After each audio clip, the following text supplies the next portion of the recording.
As July comes close, we're witnessing the rebirth of Jurassic World. We're going to be getting the beginning of the DCEU with Superman, and the return of the Fantastic Four with Marvel. While in the middle of it, we're getting Smurfs.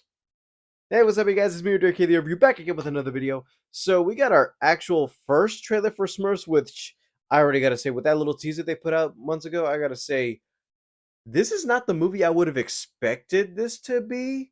Where I feel like, okay, they're doing Smurfs animated again, but also they're going back into the real world with these new characters I never heard of in the cartoons, I've never seen in the comics for some reason, and I'm like, oh, what are you guys doing, Nickelodeon? I thought you guys had this perfect when you did the Lost Village show. I'm not just saying this just to say it, but it's more the fact that it's like, this is one of those things where I feel like, okay, whenever one of these cartoon franchises reboots, I feel like there has to be a way to at least acknowledge the fact that, yeah, this is made by people who actually like the thing, but I don't like the fact when they make a thing or reboot something and it's like, okay, we're going to be doing nothing like the source material. We're just going to be using the characters and see how things go. Hopefully they could try to do something with the second trailer, because I did kind of hear right after that first teaser came out that they actually had to delete a couple things like influencer Smurf, which, yeah, we don't need that type of stuff in that Smurf village. A couple jokes, which specifically people were like, okay, this seems too modern day, which how would they even know what this means if they're from a different world? And also the fact that if they're in their own little cartoon world, why would they even know certain things like Uber Eats, or the fact that there are locations where it's like, oh, Paris, like, how would they even know that? And probably explain that whole Smurf brigade where it's like, how do you have secret Smurfs in the real world when the original cartoon was basically the fact that all Smurfs lived in Smurf Village? There wasn't any acknowledgement to any other Smurfs except Smurfette, which she was a creation of Gargamel, but also the fact is like, oh, she's the one female, and cool, that's it. All the Smurfs that were there, those are the only Smurfs. There are no Smurfs out there, and that's the story. I'm not just saying this just a nitpick. I'm just saying I've seen the old cartoon, and also the fact when they did those live action movies, at least they attempted to actually translate the cartoon, not in a good way, which you gotta admit that early 2010s, 2000s, they did the whole thing where the cartoon characters come into the real world in live action, which we all kind of accepted for some reason, and they still turned out good. But nowadays, people don't like that. They want accuracy. So let's see if they can try to fix some improvements with this one. So let's take a look.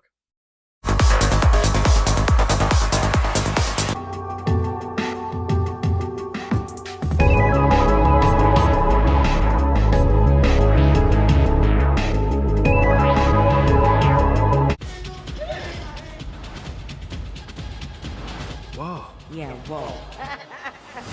Are you All right, let's get this going. to get pumped up? Hello, everyone. I have big news. I found Smurf Village. I'm one step closer to total evil dominance. See, now the animation actually does look nice when it's 2D. Hit it, Papa. Yeah, this is the thing. I'm like modernizing them. Like they don't need to do this.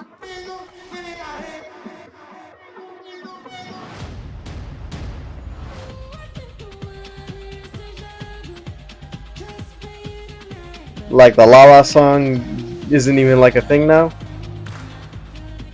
Yeah. What the Smurf? No! I think I just smurfed my pants. From Paramount Pictures. We gotta rescue Papa. Let me guess. Papa Smurf's in trouble.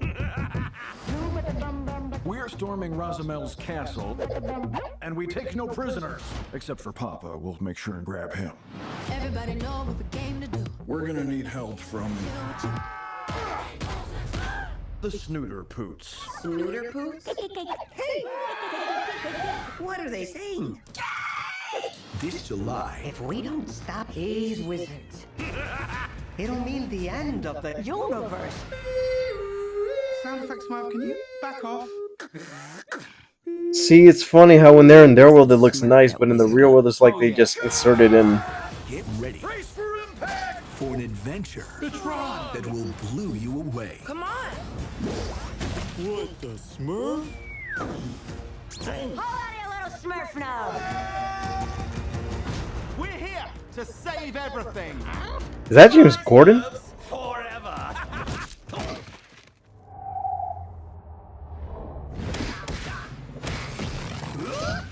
that's what I call a banger. Smurfs, featuring new music. Even I gotta look at it like that. Like, what? Yeah, I don't know. Something about it just.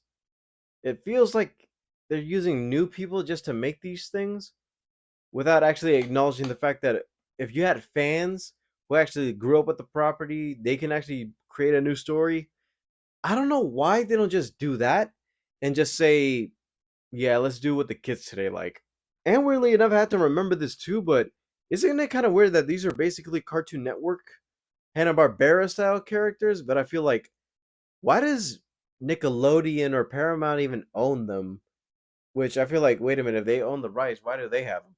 Like, I know they were with Sony and that whole thing, but it's like, shouldn't they go back to Warner Brothers at this point and like have them do it? And then I remember that Warner Brothers hates animation and they almost canceled the Looney Tunes. So, yeah, either getting canceled, tax write off, or just make it a bad movie just to say, yeah, we have rights to it.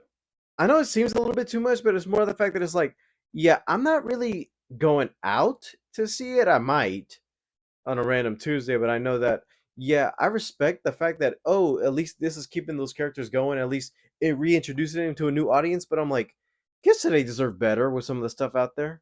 Like, seriously, kids' entertainment these days, I'm like, I can never get into the things they watch.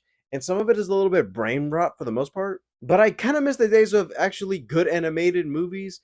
The fact that a couple of them, I'm like, oh, this is actually good. And nobody went to go see it. I'm like, then, then what's the point of it? I don't know. Maybe just me venting, and maybe just my modern 20-something-year-old brain where it's like, I remember when we actually cared when this thing was brought to the big screen. Like when old school cartoons went up in theaters, I was like, oh, they're actually doing this in live action. Oh, they're bringing this to the big screen. Or the fact that they had a Looney Tunes movie back in February, and I'm like, oh, I would have never expected to see something like this on the big screen before. And they actually did it good and they actually came out nice. And the fact that it's like, yeah, people went out to go see it after word of mouth. Let's do that again. But no, I feel like with old school cartoons get brought back, they either get disrespected, do modern age things where I feel like, okay, we don't like seeing that, but it's more the fact that it's like, you remember that one scene from Inside Job when Ripley was like, "Oh, they're still making these things," and the characters say modern slang where it's like, "Yeah, that is not aged well." That's how I feel, and hopefully this movie doesn't end up getting sandwiched up in July because we have a lot of competition, and there's basically like the big upper movies, and this is the one movie you're like, "Yeah, Random Tuesday it is." All right, guys, thank you guys for watching. Don't forget to leave a like and subscribe. All my social media is in the description below, and feels kind of weird to just end this off with a sad note.